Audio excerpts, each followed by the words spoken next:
శ్రోతలందరికీ నమస్కారం. చక్కని చిక్కని పదహారణాల తెలుగు వినోదం మన సిలికానాంధ్ర వారి బాలానందానికి స్వాగతం, సుస్వాగతం. ఈనాటి బాలానందాన్ని మన నెదర్లాండ్స్ ప్రాంతంలో ఉన్న మనబడి కేంద్రం బాల బాలికలు సమర్పిస్తున్నారు. ఈనాటి కార్యక్రమానికి అత్తయ్యగా వ్యవహరిస్తున్నది నేను, గాయత్రి. నాతో పాటు ఈనాటి కార్యక్రమానికి వ్యవహర్తగా విచ్చేశారు శ్రీమతి ప్రియ గారు. ఏ కార్యక్రమం సుసంపన్నం అవ్వాలన్నా అది ఎందరో కృషి ఫలితమే కదా! అలాగే ఈనాటి కార్యక్రమం కోసం నాకు సహకరించిన మా మనబడి కేంద్రం సమన్వయకర్త గారు శ్రీధర్ గారికి ధన్యవాదాలు. అలాగే మనబడి గురువులు అందరికీ ధన్యవాదాలు. పిల్లలకు శిక్షణ ఇచ్చిన వారి తల్లిదండ్రులు అందరికీ హృదయపూర్వక ధన్యవాదాలు.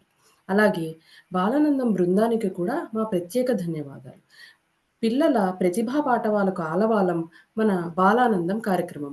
ఈరోజు కార్యక్రమంలో పాల్గొంటున్న పిల్లలు మనబడిలో ప్రవేశం నుంచి ప్రభాసం వరకు విభిన్న స్థాయిలలో తెలుగు నేర్చుకుంటున్నారు. వారు నేర్చుకుంటున్న పద్యాలు, పాటలు, కథలు, కథానికలు, నాటికలు, సంభాషణలు మొదలైన అనేక ప్రక్రియలతో మిమ్మల్ని అలరించడానికి వచ్చారు. మరి ఈనాటి కార్యక్రమాన్ని మొదలుపెట్టుకుందామా? ప్రియ గారు మొదలు పెడదామా? ధన్యవాదాలు గాయత్రి గారు. తప్పకుండా. మరింకెందుకు ఆలస్యం, ఒక్కొక్కరిని పిలిచేద్దామా? ఇవాళ మొదటిగా మనతో మాట్లాడటానికి తన్మయి వస్తోంది. తను ఎంచుకున్న అంశం రాలిన ఆకుల్లో వ్రాసిన కథ. నా స్నేహితులకు, గురువులకు నమస్కారం. నా పేరు తన్మయి. భారతదేశంలో ఆకులు రాలే కాలాన్ని ఒక ప్రత్యేక ఋతువుగా పిలుస్తారు. అదే శరదృతువు. ఈ కాలంలో దసరా, దీపావళి, బతుకమ్మ ఇంకెన్నో పండగలు వస్తాయి. శరదృతువులో పౌర్ణమి చాలా కాంతివంతంగా ఉంటుంది. రైతులు ఆ కాంతిలో పంటని కోస్తారు. ఈ కాలంలో సూర్యోదయం మరియు సూర్యాస్తమయంలో ప్రకృతి చాలా అద్భుతంగా ఉంటుంది. శరదృతువులో రాలిన ఆకుల్లో దాక్కుని ఉన్న ఒక కథని మీకు చెప్తాను. అది ఒక చిన్న పల్లెటూరు. ఆ ఊరిలో సీత అనే ఒక పాప ఉండేది. ఆకులు రాలే కాలం కాబట్టి సీత పొద్దున్నే నిద్ర లేవటానికి చాలా గలబా చేసేది. అమ్మ ఎన్నిసార్లు లేపినా నిద్ర ఇంకా కొద్దిసేపు పడుకుంటానమ్మా అంటుండేది. ప్రతి ఆదివారం సీత వాళ్ళ స్నేహితురాలు ఆమని వాళ్ళ తోటలో ఆడుకునేదానికి వెళ్ళేది. సీతకి హరివిల్లంటే చాలా ఇష్టం. వెళ్ళే దారిలో సీతకు నీలమైన ఆకాశం, స్వచ్ఛమైన గాలి, పసుపు, ఎరుపు, నారింజ రంగుల ఆకులతో ప్రకృతి ఒక హరివిల్లులా కనిపించింది. సీత ఆమని తోటకు వచ్చింది. గాలికి నాట్యం చేస్తున్న ఆకులన్నీ పట్టుకోవడానికి సీత, ఆమని పరిగెత్తారు. రాలిన ఆకులు నేలపై ఒక పరుపులా కమ్ముకున్నాయి. మంచు మబ్బులోంచి వచ్చే బంగారు సూర్యకిరణాలు ప్రకృతిని అందంగా అలంకరించాయి. ఆమని దాగుడుమూత ఆటలో 1, 2, 3 లెక్క పెడుతుంటే సీత చెట్టు వెనుక దాక్కొని చిలిపి పక్షులకు ఈ గీతాల్ని అనుకరించింది. శరదృతువు శోభలు సీతలో, ఆమనిలో మంచి ఉత్సాహాన్ని నింపింది. చెట్లు పాత ఆకుల్ని రాల్చి కాలానికి తమ శక్తిని దాచుకున్నాయి. కొన్ని నెలల తర్వాత మంచి ఎండ కాసి కొత్త ఆకులు చిగురించాయి. నా ప్రియమైన స్నేహితులారా, మార్పు అందమైనది. ప్రతి ముగింపు ఒక కొత్త ఆరంభానికి నాంది. ధన్యవాదాలు. చాలా బాగా చెప్పావు తన్మయి. అసలు మేమే ఆ సీతేమో అన్నట్టు అనిపిస్తోంది. అంశం మొత్తం కళ్ళకు కట్టినట్టుగా చెప్పావు. చాలా బాగా చెప్పావమ్మా. ఇప్పుడు పరిణిత మన ముందుకు మన భారతదేశంలో దీపావళి గురించి చెప్పడానికి వస్తోంది. గురువులకు నమస్కారము. నా పేరు పరిణిత రెడ్డి. ఈరోజు నేను నాకెంతో ఇష్టమైన దీపావళి పండుగ గురించి చెప్పబోతున్నాను. మన భారత సంస్కృతి ప్రతిబింబంగా జరుపుకునే పండుగలో దీపావళి అతిపెద్ద మరియు ముఖ్యమైన పండుగ. ఈ పండుగ ఆశ్వయుజ మాసంలో అమావాస్య రోజు జరుపుకుంటారు. పురాణాల ప్రకారం శ్రీకృష్ణుడు సత్యభామి సమేతంగా నరకాసుడిపై యుద్ధం చేశారు. నరకాసుడికి ఉన్న శాపం కారణంగా సత్యభామదేవి చేతిలో వధింపబడ్డాడు. అందుకే మనం ఈ రోజున నరక చతుర్థి లేదా దీపావళిగా ప్రసిద్ధి చెందింది. అందుకే మనం ప్రతి దీపావళి పండుగ రోజున దీపాలు వెలిగిస్తాము. ఆ దీప కంతులలో అజ్ఞానం అనే చీకటి ఎలా మాయమవుతుందో, అలాగే మనలో ఉండే వెలుగు అనే జ్ఞానం ప్రకాశిస్తుంది. దీపావళి రోజున ఇల్లంతా శుభ్రపరిచి కొత్త బట్టలు కట్టుకుంటారు. రాత్రి లక్ష్మీదేవిని పూజిస్తారు. ఇల్లంతా అలంకరించి రంగవల్లి కలతోనూ మట్టి దీపాలు, పువ్వులతో ఎంతో అందంగా అలంకరిస్తారు. ఈ పండుగ రోజున దేశమంతా ప్రకాశిస్తుంది. చలిని తగ్గించి వాతావరణంలో వేడిని పెంచడానికి టపాసులు కాలుస్తారు. ఇలా చేయడం మన ఆచారం. ఇన్ని సంస్కృతులు, సంప్రదాయాలు కొలువున్న భారతదేశంలో పుట్టడం మనకి ఎంతో గర్వకారణం. ధన్యవాదాలు. చాలా చక్కగా చెప్పావు పరిణీత. అవును, భారతదేశంలో పుట్టడం నిజంగా మనందరికీ గర్వకారణమే. దీపావళి పండగ అంటే అందరికీ కూడా చాలా ఇష్టం అయిన పండుగ కదా. అవును గురుగారు. ధన్యవాదాలు. ఇప్పుడు మన ముందుకు వేదాంశ్ రాబోతున్నాడు. తను ఎంపిక చేసుకున్న అంశం దసరా ఎందుకు మనకు ప్రత్యేకమని. నమస్కారం, నా పేరు వేదాంత్ శంకర్. నేను మీకు ఈరోజు దసరా పండుగ గురించి చెప్పుతాను. దసరా పండుగ మన భారతీయ దేశం మొత్తం ఘనంగా చేసుకుంటుంది. దీనిని విజయదశమి లేదా నవరాత్రి అని కూడా అంటారు. ఈరోజు మంచి చెడుపై గెలిచిన రోజు అని భావిస్తారు. రామాయణం ప్రకారం రాముడు రావణుడిని జయించాడు. దుర్గాదేవి మహిషాసురుని జయించింది. ఇందుకే ఈ పండుగని విజయదశమి అని కూడా అంటారు. దసరా ముందర 9 రోజులు నవరాత్రి పండుగ ఉంటుంది. ఈ రోజుల్లో అమ్మవారిని పూజిస్తారు. బొమ్మల కొలువుని అలంకరిస్తారు. పిల్లలు ఆడుకుంటూ పాడుకుంటూ ఉంటారు. పెద్దలు కథలు చెప్తారు. భారతీయ దేశం మొత్తం దసరా పండుగ ఘనంగా చేసుకుంటుంది. దక్షిణ భారతదేశంలో అమ్మవారి పూజలు చేస్తారు. ఉత్తర భారతదేశంలో రామలీల, రావణ దహనం చేస్తారు. బెంగాల్లో అమ్మవారిని దుర్గా పూజలు చాలా ఘనంగా చేసుకుంటారు. పులిహార, బొబ్బట్లు, పాయసం, చక్కెర పొంగలి, గారెలు, లడ్డు లాంటి వంటకాలు ఎక్కువగా చేస్తారు. ఈ పండుగ మనకి ధైర్యంగా ఉండటం, ఇంకా మంచి మార్గంలో నడవటం నేర్పిస్తుంది. మనం మన జీవితంలో చెడ్డ అలవాట్లని వదులుకొని మంచి మార్గంలో నడవటం నేర్చుకోవాలి. ధన్యవాదాలు.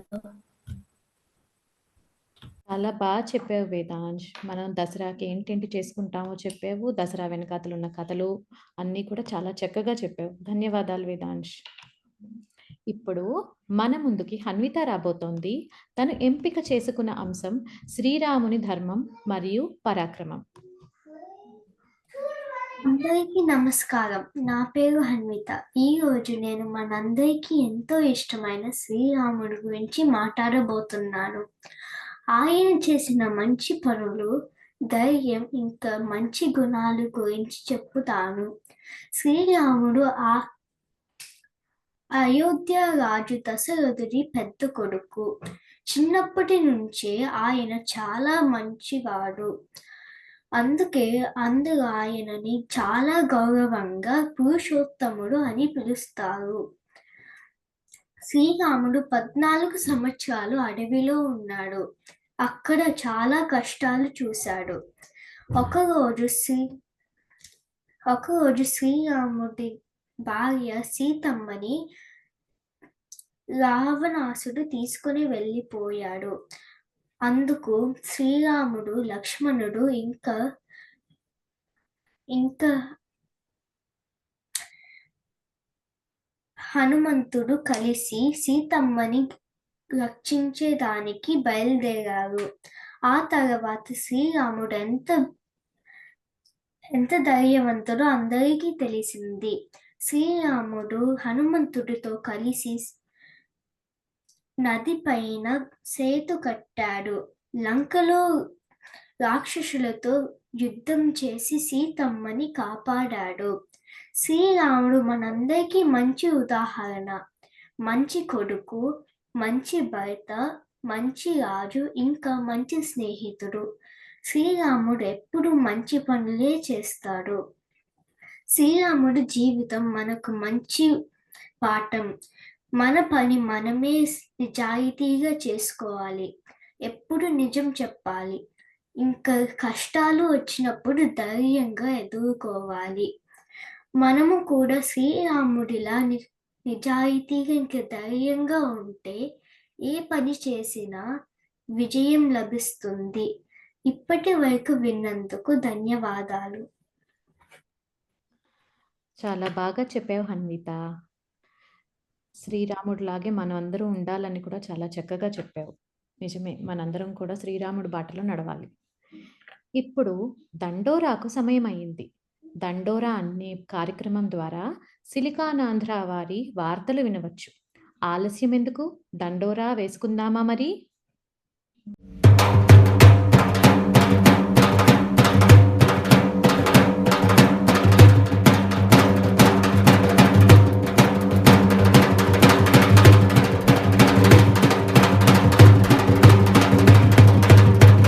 అందరికీ నమస్కారం. ఇది దండోరా సమయం.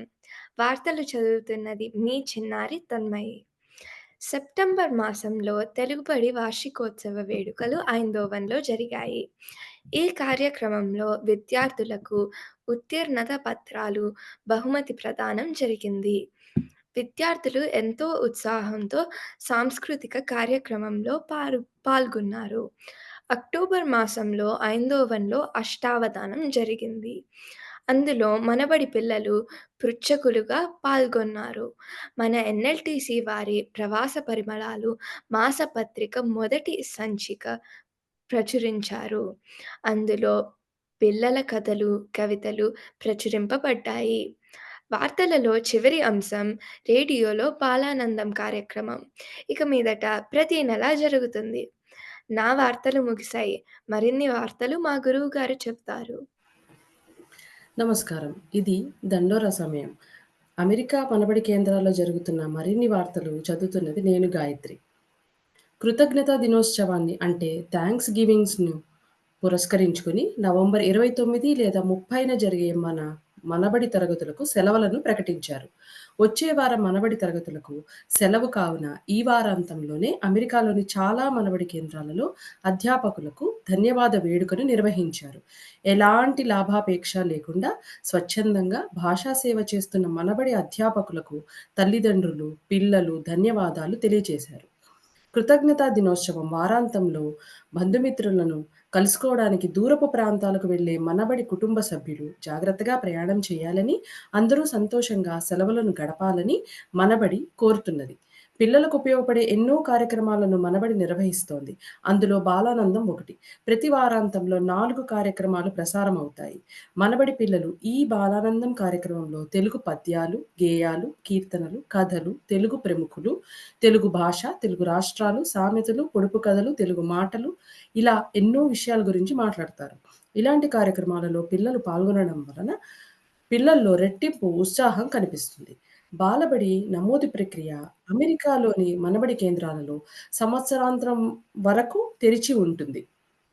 4 నుండి 6 సంవత్సరాల పిల్లలను బాలబడిలో నమోదు చేసుకోవచ్చు. మీ పిల్లలను కూడా మనబడిలో చేర్పించండి. రండి, చేయి కలుపుదాం. వివరాలకు manabadi.silicanandra.orgని సంప్రదించండి. ఈ వార్తలు నెదర్లాండ్స్ దేశంలోని మనబడి కేంద్రం నుండి ప్రసారమవుతున్నాయి. ఈ వార్తలు ఇంతటితో సమాప్తం. నమస్కారం. ఇప్పుడు లాస్య మన ముందుకి పద్య సాహిత్యం యొక్క గొప్పతనం మరియు రామకీర్తన పాడడానికి వస్తుంది. నమస్కారం, నా పేరు లాస్య. రామాయణం రాముడు గురించి మాట్లాడుకుంటే మనకి గుర్తు వచ్చే స్వరకర్త త్యాగరాజ స్వామివారు. మన తెలుగు భాష ద్వారా ఆయనకి రాముడు మీద ఉన్న భక్తి పాటల ద్వారా తెలియచేశారు. అలాంటి అనుభూతి కలిగి చేయడం తెలుగు ద్వారానే సాధ్యం. నేను ఇప్పుడు సుపోషిణి రాగంలో రాముడు గురించి ఒక త్యాగరాజ కీర్తనం పాడుతున్నాను. రమించువారెవరురా రఘోత్తమా నిన్ను వినా, రమించువారెవరురా రఘోత్తమా నిన్ను వినా, రమించువారెవరురా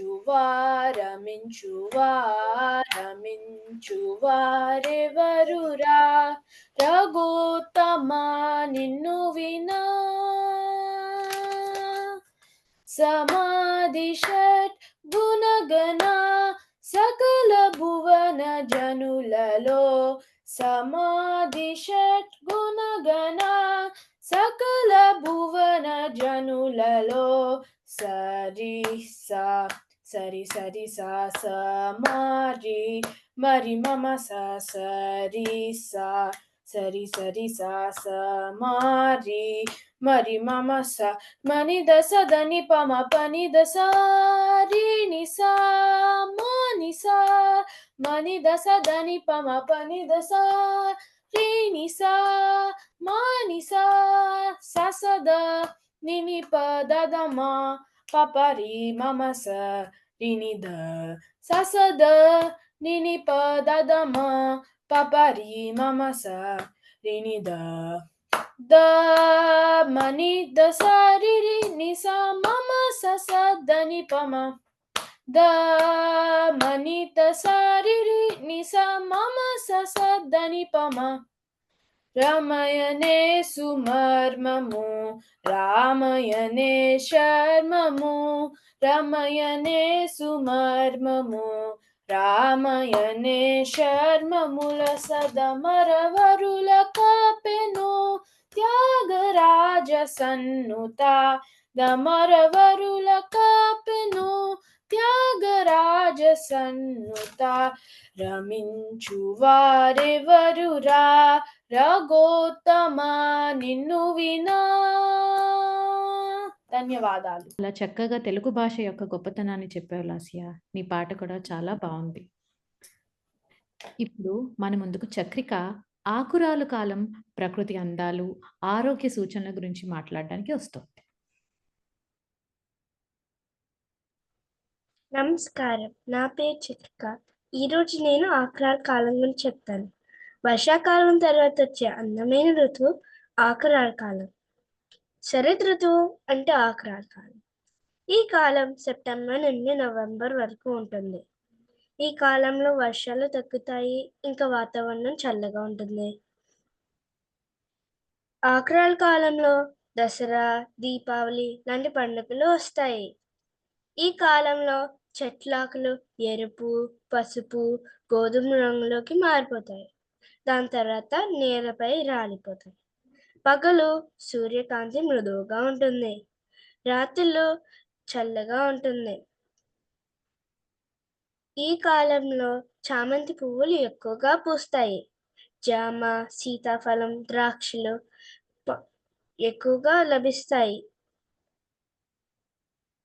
పంటల్లో వరి కోత మొదలవుతుంది.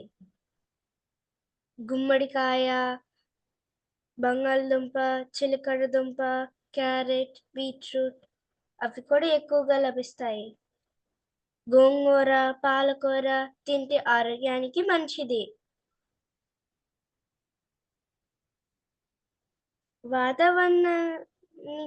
వాతావరణ మార్పు వలన మనకి జలుబు రావచ్చు. అందుకనే మనం వేడి నీళ్ళు, అల్లం టీ, పసుపు పాలు తాగితే మంచిది. వాతావరణానికి మనం తగిన బట్టలు వేసుకోవాలి. ఆకురాల కాలం ప్రకృతికి అందాన్ని ఇస్తుంది. మనం మన ఆరోగ్యాన్ని కాపాడుకుంటూ ఈ కాలాన్ని ఆనందించాలి. ధన్యవాదాలు. ధన్యవాదాలు చక్రిక. మాకు తెలియనివి చాలా తెలియజేశావు. ఆకురాల కాలంలో మనకి లభించే మంచి మంచి కూరగాయలు, వాటి యొక్క పౌష్టిక విలువలు కూడా బాగా చెప్పావు. ధన్యవాదాలు ఇంకొకసారి. ఇప్పుడు మన ముందుకు ఆద్య రాబోతోంది. తను ఎంపిక చేసుకున్న అంశం అంధకారంపై వెలుగుల విజయం. అందరికీ నమస్కారం. నా పేరు ఆద్య.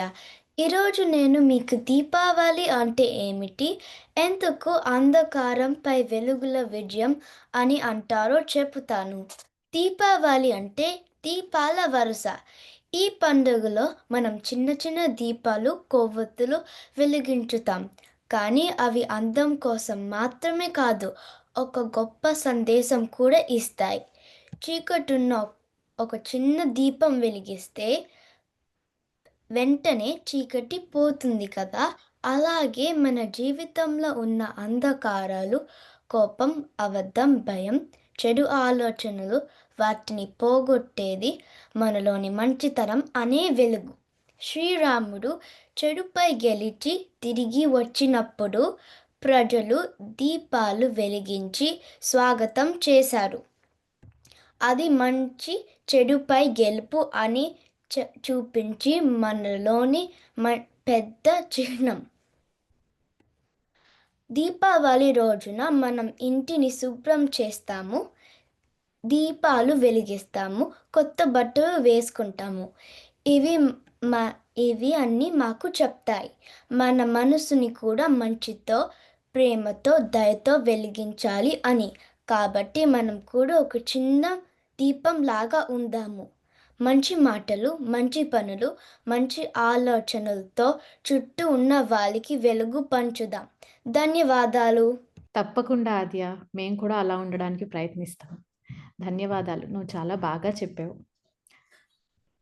ఇప్పుడు మన ముందుకు హనీష్ రాకపోతున్నాడు. తను ఎంపిక చేసుకున్న అంశం ఆకురాలు కాలం, ప్రకృతిలో మార్పులు. అందరికీ నమస్కారం.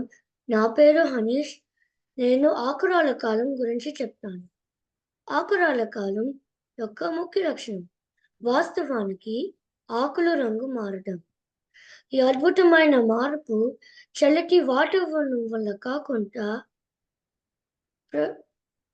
ప్రధానంగా తగ్గుతున్న సూర్యరశ్మి వల్ల మారుతుంది. పగటి సమయం తగ్గినప్పుడు ఆకురాల చెట్టులు కిరణజన్య సంయోగ క్రియకు అత్యంత ముఖ్యమైన ఆకుపచ్చ రంగు అయిన క్లోరోఫిల్ ఉత్పత్తి ఆపివేస్తాయి. ఈ ఆకుపచ్చ రంగు లేనప్పుడు అంతకు ముందే ఉన్న రంగులు పసుపు మరియు నారింజ రంగులు ఇస్తాయి. ఎరుపు మరియు ఊదా రంగుల కడవేరు యాంథోసైనిన్స్ వల్ల వస్తుంది. ఈ సమయం మనకు శీతాకాలం వస్తుంది అని సూచిస్తుంది. ఈ సమయంలో కొన్ని ప్రదేశాలలో పగలు తక్కువగా, రాత్రి ఎక్కువగా ఉంటుంది. నెదర్లాండ్లో హలోవీన్ జరుపుతారు. ఈ ఆకురాల కాలం సెప్టెంబర్, అక్టోబర్ మరియు నవంబర్లో వస్తుంది. అందరికీ ధన్యవాదములు. చాలా బాగా చెప్పావు హనీష్. హాలోవీన్ అంశం కూడా గుర్తు చేసావు మాకు. ఆకురాల కాలంలోనే కదా చేసుకుంటాం అది కూడాను. ధన్యవాదాలు హనీష్. మీరు వింటున్నది సిలికాన్ ఆంధ్ర వారి బాలానందం, చక్కని చిక్కని 16 అణాల తెలుగు వినోదం. ఇప్పుడు మన ముందుకు రాబోతున్నది సౌజన్య పోలిపాడ్యమి కథ గురించి మనకి చెప్పబోతోంది. అందరికీ నమస్కారం. నా పేరు సౌజన్య. నేను ఈరోజు పోలిపాడ్యమి పండుగ గురించి చెప్దాం అనుకుంటున్నాను. పోలిపాడ్యమి పండుగకి ఒక కథ ఉంది. అనగనగా ఒక చాకలి ఆవిడ ఉండేవారు.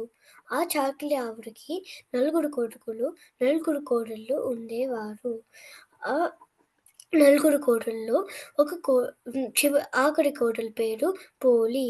పోలి పెళ్ళికి ముందు ప్రతిరోజు గుడికి వెళ్తూ ఉండేది. ఇంకా ప్రతిరోజు పూజలు చేసుకుంటూ ఉండేది. గానీ పెళ్ళైపోయిన తర్వాత వాళ్ళ అత్తగారు తనని పూజ చేసుకోనివ్వలేదు. ఎందుకంటే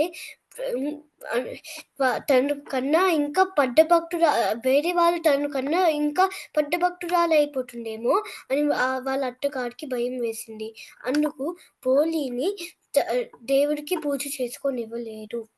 కార్తీక మాసం వచ్చినప్పుడు పోలి అత్తగారు ఇంకా మిగిలిన ముగ్గురు కోడళ్ళు ప్రతిరోజు నది స్నానం చేసి ఇంకా గుడికి వెళ్ళి దీపారాధన చేసుకునేవాళ్ళు. కానీ పోలిని ఇంటి పని చేపిస్తూ ఉండేవాళ్ళు. కానీ పోలి ప్రతిరోజు చకచకా ఇంటి పని చేసేసి పక్కనున్న బావిలో స్నానం చేసి పట్టిని కోసుకుని కవ్వంకి ఉన్న మేగడ తీసుకుని దీపాల్ని వెలిగించేది. అలాగా కార్తీక మాసంకి చివరి రోజప్పుడు అత్తగారు ఇంకా ముగ్గురు కోడళ్ళు గుడి నుంచి వచ్చి చూసినప్పుడు పోలి పుష్పక విమానం ఎక్కడం చూశారు. అప్పుడు అత్తగారు గారు దేవుడిని, ఎందుకు పోలి వెళ్తుంది? నేను పోలి కన్నా ఎక్కువ సార్లు పూజలు చేసుకున్నాను కదా అని పోలి కాల్ని పట్టుకుంది. అప్పుడు మిగిలిన ముగ్గురు కోడలు కూడా పట్టుకున్నారు. దేవుడు అన్నాడు, పోలి కాల్ని అత్తగారు పట్టుకున్నప్పుడు మిగిలిన ముగ్గురు కోడలు కూడా పెట్టుకున్నారు. ఎందుకంటే వాళ్ళు కూడా పోలితో స్వర్గానికి వెళ్ళడానికి. అప్పుడు దేవుడు అన్నారు, లేదు, ఎందుకంటే పోలి ఇంకా భక్తితో చేసిందని ముగ్గురు కోడళ్ళు ఇంకా అత్తగారిని దింపేసి పోలినే స్వర్గానికి తీసుకుని వెళ్ళారు. అప్పటి నుంచి మనం పోలి పాడ్యమి చేసుకుంటున్నాము. మార్గశిర పాడ్యమి రోజు మనం పోలి పాడ్యమి కరవిని మన తల మీద అక్షంతలు వేసుకుని మనం దీపాలు నీళ్ళలో వదిలేస్తాము. అప్పుడు మనం కూడా స్వర్గానికి వెళ్తామని మనం అనుకుంటూ ఉంటాము. ధన్యవాదాలు. చెప్పావు సౌజన్య. అవును, అహంకారంతో మనం ఎప్పుడు పూజలు చేయకూడదు, ఎప్పుడు భక్తితోనే పూజలు చేయాలి కదా. ధన్యవాదాలు. ఇప్పుడు మన ముందుకు ఆర్య దీపావళి పండుగ గురించి మాట్లాడడానికి వస్తున్నాడు. అందరికీ నమస్కారము. నా పేరు ఆర్య. ఈరోజు మన అందరికీ ప్రియమైన పండుగ దీపావళి గురించి చెప్పబోతున్నాను. దీపావళిని దీపాల పండుగ అని అంటారు. ఎందుకంటే ఆ రోజు ఇళ్ళన్నీ దీపాల వెలుగుతో మెరిసిపోతాయి. ఈ పండుగ చీకటిపై వెలుగు గెలిచిందని అర్థం. ఇది మంచి మీద చెడు పై గెలుపు ఘటనలను మనకు గుర్తు చేస్తుంది. దీపావళి రోజున మనం ఇంటిని శుభ్రం చేసుకొని రంగులు వేసి దీపాలు వెలిగిస్తాము. అమ్మ నాన్న రుచికరమైన పిండి వంటలు చేస్తారు. ఇంకా కొత్త దుస్తులు వేసుకుంటాము. మనతో పాటు ఇతరులను కూడా సంతోషంగా ఉంచి పండుగ దీపావళి. దీపావళి మనకు 3 విషయాలు నేర్పిస్తుంది: ధర్మం, దయ, ధైర్యం. దీపావళి ద్వారా ప్రేమ, వెలుగు, శాంతి ఇవన్నీ ప్రపంచానికి మన భారతీయులు పంచుతున్న వరాలు. చివరికి దీపావళి మనకి చెప్పేది, బయట ఎంత చీకటి ఉన్నా మన అంతరంగములో ఎప్పుడూ వెలుగు వెలగాలి. ధన్యవాదాలు. పేరు విహాన్. నేను మణిపదిలో చదువుతున్నాను. నేను మీకు ఈరోజు దసరా కథల గురించి చెప్తాను. అవి దసరా రోజులు. అమ్మ రోజు పొద్దున లేచి అమ్మవారికి లలిత సహస్రనామం ఇంకా కుంకుమ అర్చన చేసేది. నేను అమ్మను ఒక రోజు అడిగాను, అమ్మ దసరా అనక కథ ఏంటి అన్నంతే అమ్మ ఇలాగ ఒక కథ చెప్పసాగింది. అనగనగా మహిషాసురుడు అనే ఒక రాక్షసుడు ఉండేవాడు. ఆ రాక్షసుడు ప్రజల్ని చాలా హింసించేవాడు. ఆ ప్రజలు ఒకసారి ఆదిశక్తికి మొరపెట్టుకున్నారు. అప్పుడు అమ్మవారు దశావతారాలెత్తి మహిషాసురుని సంహరించారు. నేను ఇప్పుడు 10 దశావతారాలు చెప్పబోతున్నాను. పాడ్యమి శ్రీ బాలత్రిపుర సుందరిగా, విజయనాడు శ్రీ గాయత్రీ దేవిగా, తదియనాడు శ్రీ అన్నపూర్ణేశ్వరి దేవిగా, చవితి నాడు శ్రీ లలిత త్రిపుర సుందరిగా, పంచమి నాడు శ్రీ మహాచండీ దేవిగా, షష్ఠి నాడు శ్రీ లక్ష్మీదేవిగా, సప్తమి నాడు శ్రీ సరస్వతి దేవిగా, అష్టమి నాడు శ్రీ దుర్గాదేవిగా, నవమి నాడు శ్రీ మహిషాసురమర్దినిగా, ఇంకా దశమి నాడు శ్రీ రాజరాజేశ్వరి దేవిగా. ఆశ్వయుజ శుద్ధ దశమి నాడు రాక్షసుని సంహరించి లోకానికి శాంతి తెచ్చారు అమ్మవారు. చెడుపై మంచి విజయం సాధించినందుకు మనం దసరా జరుపుకుంటాము. అందుకే ఈ పండుగని విజయదశమి అని కూడా అంటారు. ఈ దసరా రోజుల్లో సప్తమి నాడు కొన్ని ప్రాంతాల్లో బతుకమ్మ కూడా చేస్తారు. ఈ విధంగా త్రేతాయుగంలో రాముడు సీతను ఎత్తుకుపోయిన లంకేశ్వరుడైన రావణాసుని సంహరించింది కూడా ఆశ్వయుజ శుద్ధ దశమినే. అలానే ద్వాపర యుగంలో పాండవులు తమ అజ్ఞాతవాసం విరాట రాజు కొలువులో గడిపి పూర్తయ్యే సమయంలో జమ్మి చెట్టు నుండి తమ ఆయుధాల్ని తీసుకుని నిజ రూపాలతో యుద్ధం చేశారు. ఆశ్వయుజ దశమి కాబట్టి వాళ్ళు విజయం సాధించారు. అందుకే ఈ పండుగకి చాలా ప్రాముఖ్యత ఉంది. ధన్యవాదాలు. చాలా చక్కగా చెప్పావు విహాన్. అవును, జమ్మి చెట్టు గురించి కూడా బాగానే గుర్తు చేసావు. అసలు చాలా రోజులైంది ఇవన్నీ తెలుసుకుని, మళ్ళీ ఇంకొకసారి విన్నట్టుంది. చాలా చక్కగా చెప్పావు. ధన్యవాదాలు. గాయత్రి గారు, ఇంతటితో పిల్లలు మాట్లాడడం అయిపోయింది. చాలా చక్కగా మాట్లాడారు కదండి. అప్పుడే అయిపోయిందా అనిపించేటట్టు మాట్లాడారు. ఇంత అవును. సమయం గడిచిందే తెలియలేదు. అవును, చాలా ముద్దుగా మాట్లాడారు. అసలు ఒక్కొక్కళ్ళు ఎంత బాగా మాట్లాడారో అనిపించింది. రకరకాల అంశాలు చాలా ఎక్స్ప్రెసివ్గా కూడా మాట్లాడారు. చాలా బాగా మాట్లాడారు. అవునండి ప్రియ. ఒక విషయం ఏంటంటే, మనం ఇక్కడ విదేశాలలో మన సంస్కృతికి చాలా దూరంగా ఉన్నా కూడా, వాళ్ళు పండగలు ఎలా జరుపుకోవాలి, దాని వెనకాలున్న ప్రాముఖ్యత ఏంటి, ఇవన్నీ తెలుసుకుని, చక్కగా గుర్తుపెట్టుకుని, నేర్చుకుని, ఆచరిస్తూ కూడా మనకి చెప్తున్నారంటే, అది చాలా మెచ్చుకోదగిన విషయం. అయితే మరి ప్రియా గారు, మీ చిన్ననాటివి ఏమన్నా కొన్ని జ్ఞాపకాలు పంచుకోగలరా? ఎలా పండగలు జరిగేవి? మీరెలాగా దాన్ని చేసుకునేవారు? చిన్నప్పుడు ఇప్పుడు దసరా గురించి చెప్పాలంటే, దసరా సెలవులొచ్చేవి కదా మనకి భారతదేశంలో. సెలవులు రాంగానే మొదట మేము అమ్మమ్మ వాళ్ళ ఇంటికెళ్ళిపోయేవాళ్ళం. ప్రతి సంక్రాంతికి, దసరాకి అమ్మమ్మ ఇంటికెళ్ళడం అన్నది మాకు బాగా అలవాటైన విషయం. అమ్మమ్మ వాళ్ళు ఊరు పల్లెటూరు బొబ్బిలి. అక్కడ దసరా అనంగానే చలి మొదలైపోతుంది. ఆ చీకటి, అంత చలి, ఇంకా చుట్టుపక్కల్లోనే అందరూ తెలిసిన వాళ్ళు ఉండడం, అందరూ పిల్లలు కలిసి ఆడుకుంటూ, అక్కడ మనకి అమ్మవారి విగ్రహాలన్నీ పెడుతుండేవారు మీకు గుర్తుంటే. ఆ విగ్రహాలు హ్మ్. ఆ విగ్రహాలన్నీ చూసి వస్తూ రకరకాలుగా ఉండేవి కదా! ప్రతిసారి చాలా ఉత్సాహంగా ఉండేది. ఒక వీధిలో ఉన్నట్టు ఇంకో వీధిలో ఉండకుండా. అది ఒక మంచి అనుభవం. అది కాకుండా హరికథలు ఇట్లాంటివి కూడా అవుతూ ఉండేవి. ఆ విగ్రహాలు పెట్టిన దగ్గర రోజుకొక కార్యక్రమాలు నిర్వహిస్తూ ఉండేవారు. అంతా బావుండేది. అది కాకుండా లలితా సహస్రనామ పారాయణాలకి వెళుతూ, వస్తూ అమ్మ వెనకాతల కూర్చుని అంటే అందంగా తయారయ్యి ముస్తాబయ్యి వెళుతూ ఉండేవాళ్ళం కదా! అసలు ఆ టైం అప్పుడు నిజంగా స్త్రీ శక్తి యొక్క గొప్పతనాన్ని మనం బాగా చూస్తూ ఉండేవాళ్ళం కదండీ! అవునండి ప్రియ.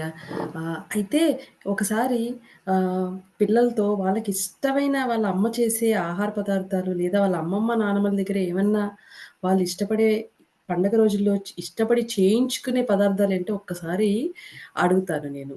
నాకు తెలుసుకోవాలనుంది. ఇందాక నుంచి ఎన్నో విషయాలు చెప్పారు. కానీ వాళ్ళకేమిష్టమో ఒకసారి అడగాలనిపిస్తుంది. తన్మయి, అమ్మ చేసే పండగ వంటల్లో నీకేంటి ఇష్టము? నాకు గారెలు, లడ్లు, పాయసం అంటే చాలా ఇష్టం. మరి అమ్మమ్మ, నానమ్మ? అమ్మమ్మ మణిపూరి భలే చేస్తుంది. హ్మ్. ఆమ్, నానమ్మ కూడా పాయసం చాలా బాగా చేస్తుంది. మంచి విషయం. అవన్నీ ఇంకా గుర్తుపెట్టుకున్నావు. ఆ పిండి వంటల పేర్లు గూడా మీరు గుర్తుపెట్టుకొని చెప్తున్నారంటే, వాళ్ళెంత బాగా చేసుంటారో గూడా, రుచి ఎంత బావుందో గూడా ఊహించుకోగలం. మరి అయితే విహాన్, మరి మీ అమ్మగారు, అమ్మమ్మ, నానమ్మ చేసే వంటల్లో, పండగ వంటల్లో నీకేమిష్టం? నాకు పాయసం ఇష్టం. ఇంకా నాకు గారెలు కూడా ఇష్టం. ఓహ్!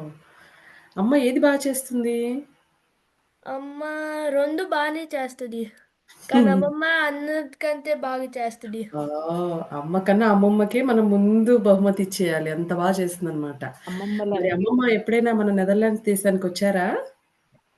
అవును టీచర్ వచ్చారు. సరే. మరి ఇంకొకసారొచ్చినప్పుడు మళ్ళీ చేయించుకొని తిను. సరేనా?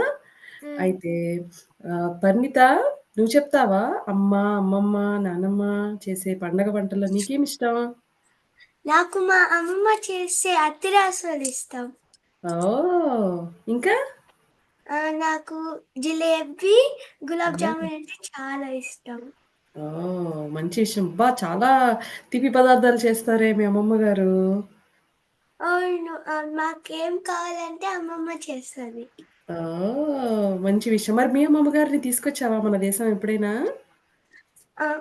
ఎప్పుడు రాలేదు. నెక్స్ట్ ఇయర్ ఆశ్వయుజ మాసంలో వస్తదేమో.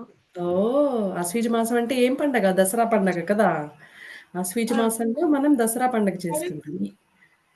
అండ్ దీపావళి రోజు. దీపావళి కూడా కదా! ఈసారి మీ అమ్మమ్మ గారొచ్చి తీపి పదార్థాలు, పండగ వంటలు చేస్తే మా అందరిని గూడా పిలిచి మాకు కూడా రుచి చూపిచ్చు. అలాగేనా? అలాగే గురుగారు. ఆ! సరే. మరి ఇంకా హ్మ్. ప్రియ గారు, మీరు చేసే తీపి పదార్థాల్లో ఆహ్, మీరు ఏది బాగా చేయగలరండి? నేనా? ఏమోనండి. అమ్మలు, అమ్మమ్మలు చేసినంత బాగా కాకపోయినా ఏవో బొబ్బట్లు చేస్తాను. తీపి పదార్థాల్లో బొబ్బట్లు కొంచెం పర్వాలేదు బానే వచ్చు. హ్మ్. మీరేమేమి బావుంది. చేస్తారు? ఓహ్! తీపి పదార్థాలలో సున్నుండలు, ఆహ్, ఇంకా మైసూర్ పాక్ లాంటివి. పిల్లలు ఇష్టంగా తినేవి. వాళ్ళు ఏదడిగితే అదండి. ఓహ్! మంచిది. ఈసారి వచ్చేస్తాను ఆగండయితే. తప్పకుండా. తప్పకుండా. ఆ! పిల్లలు మీరందరూ చాలా చాలా బాగా చెప్పారు. అయితే మనము ఇంకొక్క ప్రశ్న అడుగుతాను. దీపావళి రోజు మనం దీపాలు పెట్టుకుంటాం కదా! అది మనము కేవలం మనం కాల్చుకునే ఆహ్, టపాకాయల కోసమే పెట్టుకుంటున్నామా? లేదా దానికి ఇంకో కారణం ఏమైనా ఉండుండొచ్చా? చెప్తావా పరిణిత? అది అది వెలిగించాలి.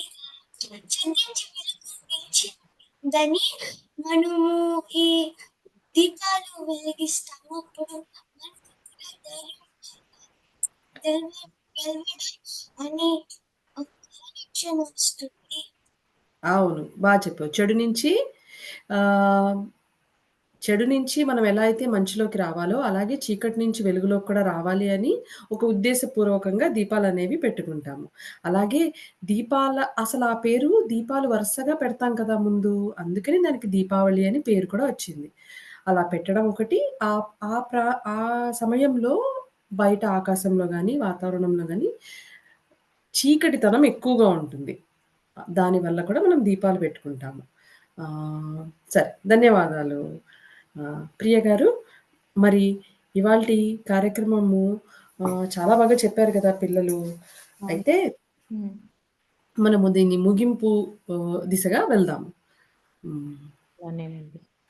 ఈ చిన్నారులందరూ పద్యాలు, పాటలు, కథలు చెప్పడమే కాకుండా తెలుగులో చక్కగా మాట్లాడాలని మనబడిలో మనందరి ఆశ. ఆశయం కూడా అదే. మనమందరం తెలుగు వింటూ, మాట్లాడుతూ, మాట్లాడిస్తూ, చదువుతూ ఉంటేనే కదా అది సాధ్యపడుతుంది. అందుకు ఒక చిన్న ప్రతిజ్ఞ చేద్దాం. నేను ముందుగా చెప్తాను వాక్యము. తర్వాత పిల్లలందరూ చెప్పండి. తెలుగు నా మాతృభాష. తెలుగు తెలుగు నా మాతృభాష. మాతృభాష. తెలుగు నా మాతృభాష. తెలుగంటే నాకు చాలా ఇష్టం. తెలుగు అంటే నాకు నాకు చాలా చాలా ఇష్టం. ఇష్టం. తెలుగు వారందరితో నేను తెలుగులోనే మాట్లాడతాను. తెలుగు వారి అందరితో నేను తెలుగులో మాట్లాడతాను. మాట్లాడతాను. అలాగే తెలుగు చాలా చదువుతాను అని తెలుగు చాలా చదువుతానని మంచి తెలుగు మాటలు ఎన్నో వింటూ మంచి తెలుగు మాటలు ఎన్నో వింటూ రాస్తూ ఉంటానని ప్రతిజ్ఞ చేస్తున్నాను.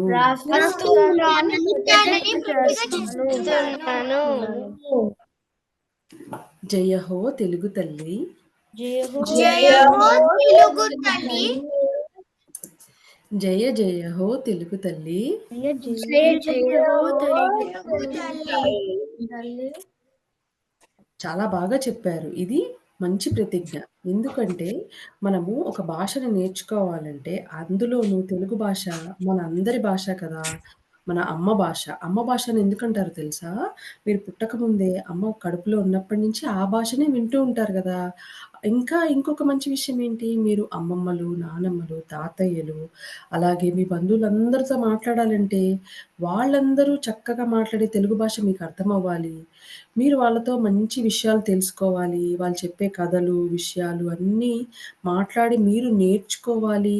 చాలా జ్ఞానం సంపాదించుకోవాలంటే మనకు కూడా మన వాళ్ళు మాట్లాడే భాష అర్థం కావాలి కదా! అలా అవ్వాలంటే చక్కగా మన బడిలో ఉపాధ్యాయులు చెప్పే మంచి విషయాలు నేర్చుకుంటూ, ముఖ్యంగా వీలైనంతగా మనం తెలుగులో మాట్లాడుతూ ఉండాలి. చిన్న చిన్న కథల పుస్తకాలు చదువుతూ ఉండాలి. అలా చేస్తే తెలుగు భాష బాగా తొందరగా మనకి అలవాటవుతుంది. అది దీంట్లోని ముఖ్య ఉద్దేశం. అలాగే ఈ ప్రతిజ్ఞని చెప్పడమే కాకుండా బాగా గుర్తుపెట్టుకోవాలి కూడా. మీ అందరికీ తెలుగు ఇష్టమే కదా! సౌజన్య? తెలుగులో మాట్లాడితే అమ్మమ్మ, నానమ్మలతో వాళ్ళు చాలా ఆహ్, ఆనందంగా బాగా చెప్పావు అంటారు కదా నిన్ను? మాట్లాడావా నువ్వు మీ అమ్మమ్మ, నానమ్మలతో తెలుగులో? అవును. ఏం మాట్లాడతావు? వాళ్ళకి కథలు చెప్తావా? వాళ్ళు చెప్పే కథలు వింటావా? నేను వాళ్ళకి కథలు చెప్తాను. ఇంకా వాళ్ళు కూడా నాకు కథలు చెప్తారు. ఓహ్! మరి నువ్వు ఆహ్, తెలుగు నేర్చుకుంటున్నావు కదా! నీకన్నా చిన్నదైన చెల్లితో నువ్వు మరి తెలుగులో మాట్లాడతావా? చెల్లికి నేర్పిస్తావా? నేను చెల్లికి నేర్పిస్తాను. ఓకే. నువ్వు ఇప్పుడు మన బడిలో ఎన్ని సంవత్సరాల నుంచి చదువుతున్నావు? నేను 4 ఏళ్ళు చదువుతున్నాను. చాలా మంచి విషయం కదా! అలా మనము పూర్తిగా మనకి ఉన్న అన్ని సంవత్సరాల పుస్తకాలని, చదువుని పూర్తి చేస్తే మనంతట మనంగా తెలుగులో చదువుకోగలము, మాట్లాడగలము, రాయగలము కూడా. ధన్యవాదాలు సౌజన్య. లాస్య నువ్వు తెలుగులో పాట పాడావు కదా! అది ఎవరు రచించారో తెలుసా నీకు? త్యాగరాజ స్వామి వారు రచించారు. హ్మ్. దాని ద్వారా ఆయన ఏం చెప్దామనుకున్నారు? ఆయన రాముడు ఎంత గొప్పగున్నాడో చెప్పుకుంటున్నాడు. హ్మ్. తెలుగులో పాడితే చాలా బావుంది కదా! అవును. ఇప్పుడు నువ్వు తెలుగులో కీర్తన పాడావు కదా! నీకు దాంట్లో ఉన్న తెలుగు పాటని పాడడంలో, తెలుగు నేర్చుకుంటూ పాడడంలో ఉన్న ఒక ముఖ్యమైన ఉద్దేశ్యం అర్థమై ఉంటుంది. ఎందుకంటే మనం చాలా కీర్తనలు నేర్చుకుంటాం. కానీ ఎందుకు పాడుతున్నాము? ఆ కవి ఏం రాసారో మనకు అర్థం అవ్వాలంటే ఆయన రాసిన భాష కూడా తెలియాలి కదా!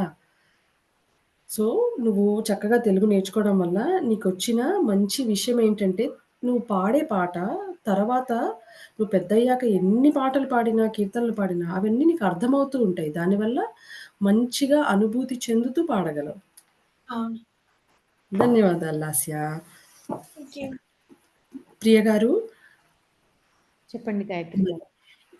ఇవాళ పిల్లలు చెప్పిన అన్ని కథలు, పండగ విశేషాలు, అలాగే ఆకురాలు కాలం యొక్క విశిష్టత, లేకపోతే అది ఎలా ఉంటుంది, మన దేశంలో ఎలా ఉంటుంది, ఇవన్నీ విషయాలు మీకేమనిపించినాయి? దాంట్లో వాళ్ళు చాలా పురాణాల గురించి చెప్పారండి. ముందు అంటే ఇప్పుడు భాగవతం, భారతం కథలు దేవు దేవి కథలు ఎన్నెన్ని వాటికెళ్ళారో అంటే ఎంత లోపలికి వెళ్ళారో ఈ వాళ్ళు చాలా నేర్చుకున్నారు. వాళ్ళకి ఈ వయసులోనే ఇంత జ్ఞానం ఆహ్, ప నేర్పించిన ఇంతింత మంచి మంచి విషయాలు వాళ్ళ తల్లిదండ్రులు నేర్పించడం అనేది చాలా గొప్ప విషయం అది. ఎందుకనంటే నాకైతే ఆ వయసులో అంత తెలీదు. వీళ్ళందరూ చక్కగా నేర్చుకుంటున్నారు. తెలుగు భాష మీద కూడా చాలా ఆసక్తి చూపిచ్చి వివిధ శాస్త్రీయ అంటే సాంకేతికానికి శాస్త్రానికి వాటికి సంబంధించిన పదాలు కూడా తెలుగులో భలే బాగా చెప్పారు పిల్లలందరూ కూడా. హనీష్ ఇప్పుడు మనకి ఆకురాల కాలంలో వచ్చిన వాటి గురించి కూడా సూర్యరశ్మి అట్లాంటి పదాలన్నీ కూడా చాలా చక్కగా వాడి చాలా బాగా చెప్పారు పిల్లలందరూ. అవును ప్రియ గారు. ఆహ్, ఈ ఈ బాలానందం కార్యక్రమం కోసం కూడా వాళ్ళు ఎంతో బాగా ఇష్టంగా తయారయ్యి, ఆ విషయాలు నేర్చుకుని, దీంట్లో చాలా కొత్త విషయాలయ్యుంటాయి. మీరన్నట్టు పురాణాల గురించి, రాముడి గురించి, దసరా గాని, దీపావళి కానీ, పోలిపాడ్యమి కానీ, ఆహ్, అలాగే ఆకురా కాలం యొక్క దాని వెనకాలున్న భౌతిక శాస్త్ర విషయాలు కానీ, పండగల వెనకాలున్న శాస్త్రీయత గాని అన్నీ నేర్చుకుని వాళ్ళిలా ముందుకు రావడం అనేది, ఇంకా చాలా మంది వీళ్ళని చూసి, చాలా బాగా మాట్లాడారే! ఇది చాలా మనందరం కూడా చేయదగిన విషయము అని వాళ్ళకి కూడా అనిపించేంత బాగా వీళ్ళు మాట్లాడారు. మరి వీళ్ళందరినీ ఇంకా చాలా సార్లు, ఇంకా చాలా బాగా ఇలాగా మరిన్ని కార్యక్రమాల్లో పాల్గొనాలని, చాలా బాగా మాట్లాడాలని, మనం ప్రతిజ్ఞ చేసినట్టు ప్రతిరోజు తెలుగులో మాట్లాడుతూ, అమ్మానాన్నలతో, అమ్మమ్మలతో, మీ బంధువులతో మాట్లాడిస్తూ ఉంటారని నేను కోరుకుంటున్నాను. మళ్ళీ మిమ్మల్ని కలుసుకున్నప్పుడు గూడా మీరు ఇంకా బాగా మరిన్ని విషయాలు మాట్లాడాలని అనుకుంటున్నాను. ఇవాళ చెప్పిన అందరు పిల్లలకి ధన్యవాదాలు. వారి తల్లిదండ్రులకు కూడా చాలా ధన్యవాదాలు. వారి ప్రోత్సాహము లేకుండా ఇది చేయడం అనేది సాధ్యమైన విషయం కాదు. అలాగే గురువుగారులు కూడా పిల్లల మీద ఎంతో శ్రద్ధతో వారికి ఇలా నేర్పించడం కూడా ఎంతో ప్రశంసనీయమైన విషయం. మరి ఇదండి ఈనాటి బాలానందం కార్యక్రమం. మా అందరి ఆశయం పిల్లలు ఇంకా బాగా తెలుగు నేర్చుకోవాలన్నది. దాంట్లో మీరు కూడా భాగస్వాములు కండి. మరిన్ని వివరాల కోసం www.manabadi.silicanandhra.org అనే వెబ్‌సైట్‌ని సందర్శించండి. ఈనాటి బాలానందం కార్యక్రమం యూరప్‌లోని నెదర్లాండ్స్ దేశంలో ఉన్న మనబడి కేంద్రం బాలబాలికలు వారి ముద్దు మాటలతో, పాటలతో, కబుర్లతో, కథలతో హాయిగా సమయం గడిచిపోయింది కదా! మరి రేపు మరో 2 మనబడి కేంద్రాలు సమర్పించే బాలానందం కార్యక్రమంతో మీ ముందు ఉంటుంది సిలికానాంధ్ర మనబడి. అలాగే అవి కూడా రేపు ఆదివారం మరింత మంది బాలానందం కార్యక్రమం ద్వారా మనబడి పిల్లలు మీ ముందుకొస్తారు. వాళ్ళని కూడా మీరు ఇలాగే విని ప్రోత్సహిస్తారని ఆశిస్తున్నాము. అంతవరకు మరి సెలవు తీసుకుందాం. నమస్కారం.